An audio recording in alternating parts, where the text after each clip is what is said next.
Bismillahirrahmanirrahim.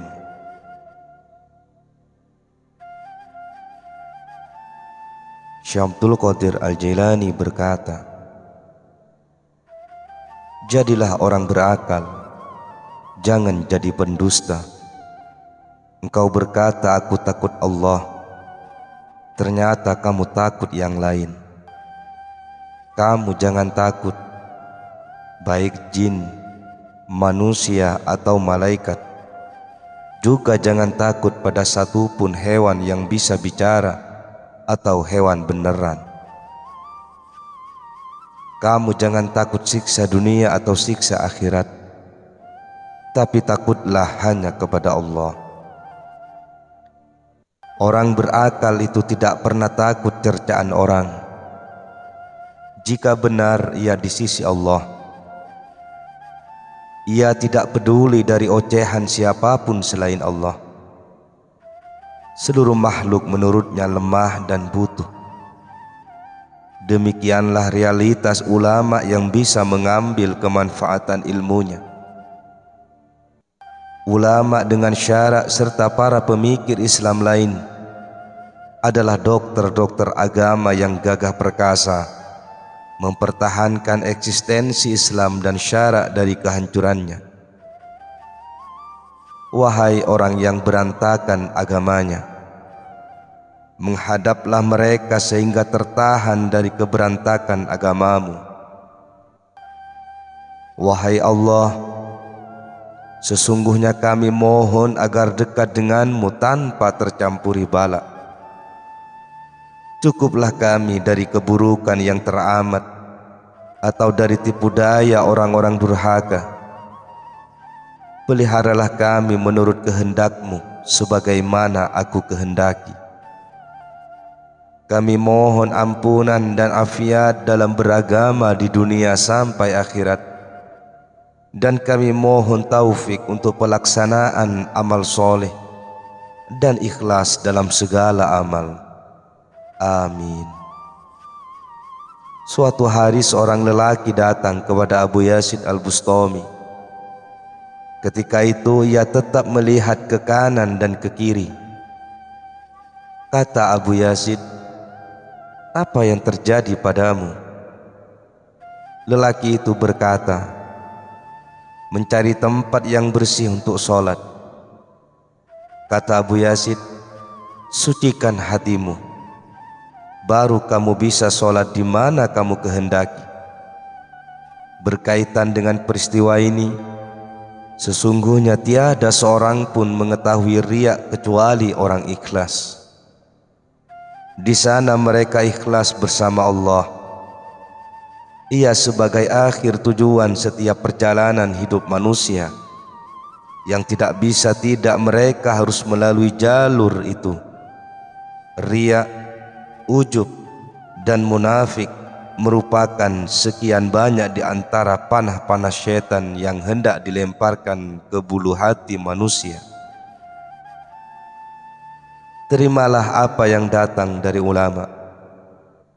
Belajarlah dari mereka untuk mencapai jalur yang tembus berpagut dengan Allah,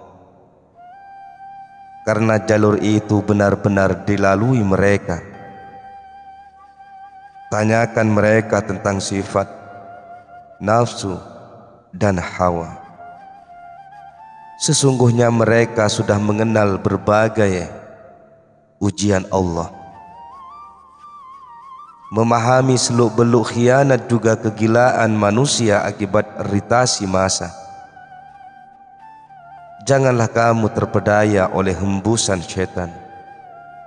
Jangan sampai hancur karena terkena panah nafsu, karena semua itu pasti terlempar kepadamu melalui panahnya dan temanmu yang busuk. Mohonlah pertolongan Tuhan dari semua musuh itu. Sesungguhnya cobaan itu banyak, tapi penangkalnya hanya satu. Penyakit juga banyak, tapi penyembuhnya cuma satu. Wahai pesakit jiwa, serahkan jiwamu kepada dokter, kamu tak perlu duka cita atas sesuatu yang dikehendaki padamu, karena Allah lebih penyantun kepadamu daripada dirimu sendiri. Peliharalah dirimu di hadapannya. Kamu jangan membelakanginya, karena kamu bisa melihat segala kebaikan dunia dan akhirat hanya melalui Allah. Manusia dalam ketenangan, kesepadanan, dan ketercengangan secara luas. Apabila hal ini telah terjadi padamu dan mengekal di dalamnya, mereka dibicarai seperti kesaksian di hari kiamat. Mereka tidak berbicara kecuali jika diajak bicara. Mereka tidak mengambil kecuali diberi. Mereka tidak suka cita kecuali jika disukacitakan. Praktis hati mereka benar-benar menyerupai hati para malaikat, yang konotasinya mereka tidak maksiat pada sesuatu perintah Allah, dan mereka sama-sama bertindak apa yang diperintahkan kepada mereka. Mereka berlaku benar, bersungguh-sungguh dalam bertindak menyerupai malaikat. Bahkan mereka diberi tambahan berupa manzilah-manzilah. Mereka dibekali dengan ma'rifatullah dan berilmu tentang Dia.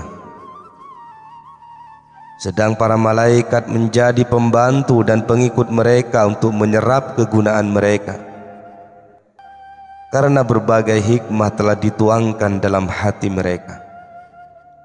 Hati mereka terpelihara dari berbagai afat yang sekiranya datang menyusup ke setiap organ tubuh, setiap sendi dan jiwa. Maka jiwa kamu ingin berpagut dengan manzilah-manzilah mereka. Hendaklah kamu jaga kebenaran Islam. Setelah itu, tinggalkan laku dosa, baik dosa lahir ataupun batin. Kemudian berworok, ini jalur terapi. Lalu terapkan zuhud di dunia, baik bagi yang diperbolehkan atau yang dihalalkan. Berkaya diri dengan fadilah Allah, berzuhud dalam kefadilahannya, dan berkaya dengan pendekatannya. Apabila rasa perkaya diri telah nyata secara bersih, niscaya keutamaannya dituangkan kepadamu, dan pintu-pintu pembagiannya terbuka untukmu, meliputi pintu kelembutan dan rahmatnya.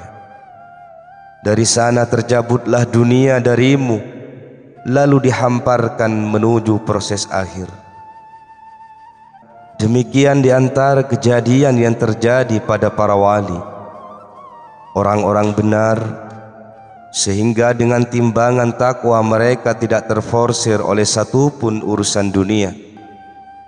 Sedang bagi manusia secara umum, memperdulikan bersimbah dunia, sebab mereka memang amat menyukai dunia dibanding Allah. Paling tidak pencarian dunia mereka terjembatkan kepadanya. Artinya, seandainya dunia itu diberikan kepada mereka, niscaya terrepotkan oleh dunia itu, melayani dan bermesra bersamanya. Demikian pandangan secara umum bagi manusia. Demikian pula keganjilan mereka. Keganjilan itu terletak pada ketidakadanya mengikuti undang-undang Nabi SAW. Adapun di antara sekian banyak orang yang dipalingkan dari dunia serta tidak terrepotkan untuk melayaninya, adalah termasuk orang yang tidak terbelalak kala melihat bagian-bagiannya. Bahkan yang demikian disertai zuhud tanpa mengambil peduli, sehingga kalaupun pintu-pintu kekayaan dunia dibuka untuknya, ia tentu menolak. Bahkan ia berkata, "Wahai Tuhan, Hidupkan aku secara miskin, matikan aku secara miskin, dan kumpulkan aku bersama orang-orang miskin. Zuhud adalah sebagai bagian dari munnah yang baik.